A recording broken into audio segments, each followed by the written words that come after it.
যারা বিগত 5 আগস্টের পরে মব করে করে অনেকগুলো তাদের অসৎ উদ্দেশ্য বাস্তবায়ন করেছে, যারা ক্যাম্পাসে লেজুর ভিত্তিক ছাত্র রাজনীতি কিংবা ক্যাম্পাসে ছাত্র থাকবে না নানাবিধ বয়ানের মব করেছে, এখনও তারা সক্রিয় রয়েছে মব করার জন্য। কিন্তু আমরা অনুরোধ জানাচ্ছি, উসমান হাদি সংকটাপন্ন অবস্থায়, সে আমাদের জুলাই যুদ্ধ, আমাদের সহযোদ্ধা। জুলাই আগস্ট গণঅভ্যুত্থানে ছাত্র দলের হাজার হাজার নেতাকর্মী যেভাবে অকুতোভয় নির্ভীক সৈনিক হিসাবে রাজপথে ছিল, আমাদের হাদিও তাদের মতোই রাজপথে ছিল এবং পরবর্তীতে তার ভূমিকা প্রশংসনীয়।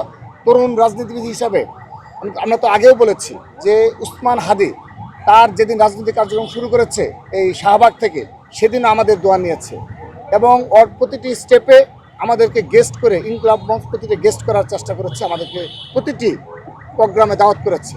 তো আমাদের সহযোদ্ধা, জুলাই যোদ্ধা, এটি নিয়েও যদি মব ক্রিয়েট করতে হয়, তাদের মানসিকতা নিয়ে আমরা প্রশ্ন রাখলাম যে তারা কারা এবং তারা কী মানসিকতা ধারণ করে, এবং এই 5 আগস্টের পরে যে মব হয়েছে খেলা, সেই মবের খেলা আর যেন বাংলাদেশে কখনো না চলে।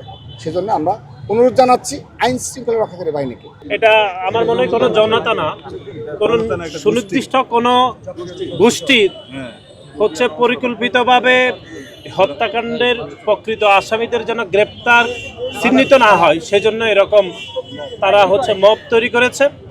আমরা মনে করি এটি কোনো জনতা নয়, সুনির্দিষ্ট একটি চক্র হচ্ছে উদ্দেশ্যকৃতভাবে এবং পরিকল্পিতভাবে হত্যাকাণ্ডে যেন প্রকৃত আসামি গ্রেপ্তার না হয়, সেজন্য নজরকে অন্যদিকে দিতে এরকম হচ্ছে মব তৈরি করেছে বলে আমাদের মনে হয়েছে পরিকল্পিতভাবে।